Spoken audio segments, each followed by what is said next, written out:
خبر شامل کرتے چلیں کہ اوکاڑا دیپالپور شیرگڑھ ہیڈ سلمان کی اور گردونواح میں موسم سرما کی پہلی بارش سے سردی کی شدت میں اضافہ ہو گیا۔ بازاروں کی رونقیں بحال، شہریوں نے گرم کپڑے نکال لیے۔ مزید جانتے ہیں اپنے نمائندہ اشتیاق احمد جٹ سے۔ جی اوکاڑا دیپالپور شیرگڑھ حجرہ شاہ مقیم ہیڈ سلیمان کی اور گردونواح میں موسم سرما کی پہلی بارش نے جل تھل کر دیا۔ بادلوں کی گھن گرج اور تیز بارش کے باعث سموگ میں کمی ہونے سے موسم صاف، سہانا اور سرد ہو گیا۔ بارش کے باعث موسم میں خنکی آ جانے کی وجہ سے لنڈا بازار کی رونقیں بحال ہو گئیں۔ شہریوں نے گرم کپڑے نکال لیے، جبکہ ڈاکٹروں کا کہنا ہے کہ بارش کے باعث کھانسی نزلہ کی وبا میں کمی ہوگی۔ دوسری جانب شہریوں کو کورونا کی وبا پر قابو پانے کے لیے SOPs پر عمل درآمد کرنا ہوگا۔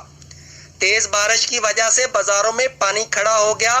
محکمہ موسمیات کے مطابق آئندہ 24 گھنٹوں کے دوران موسم ابر آلود رہے گا اور سردی کی شدت میں مزید اضافہ ہوگا۔ Ishtiaq Ahmed Jutt, district reporter, QBN news, Okara.